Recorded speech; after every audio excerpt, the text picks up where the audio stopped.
Kulang sa appreciation ng mga Pilipino sa pagpili ng kandidato tuwing halalan. Ito ang pananaw ni Professor Antonio Contreras sa kanyang segment na Punto de Vista sa Rise and Shine Pilipinas ng PTV.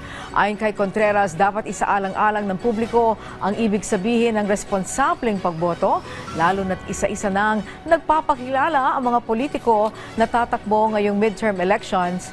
Dapat niya nagtutugma ang isinusulong ng politiko at pananaw ng publiko sa mga importanteng usapin sa lipunan. Dapat ay tingnan ang naging track record ng politiko kung ito ay incumbent at huwag idaan sa pagiging gwapo, maganda, sikat, artista at kung ano-ano pa.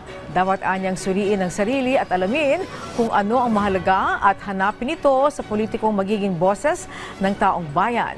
Huwag dapat sayangin ang boto at igawad ito sa mga karapat-dapat na kandidato. Lang dapat nating ihalal ay yung pinagkakatiwalaan nating magiging kinatawan. Natatayo bilang tayo sa mga usapin na para sa bayan. Sa Kongreso man ito or sa Senado o maging ito may sa local government units. Bilang kinatawan, dapat ang boses niya ay katulad ng boses natin.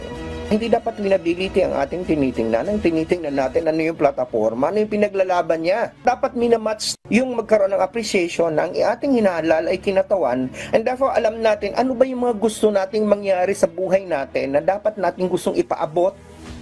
Dahil pag alam natin yon, then may mamatch natin yan. So kung sino yung mga closest na nag-approximate ng ating interest sa mga kandidato.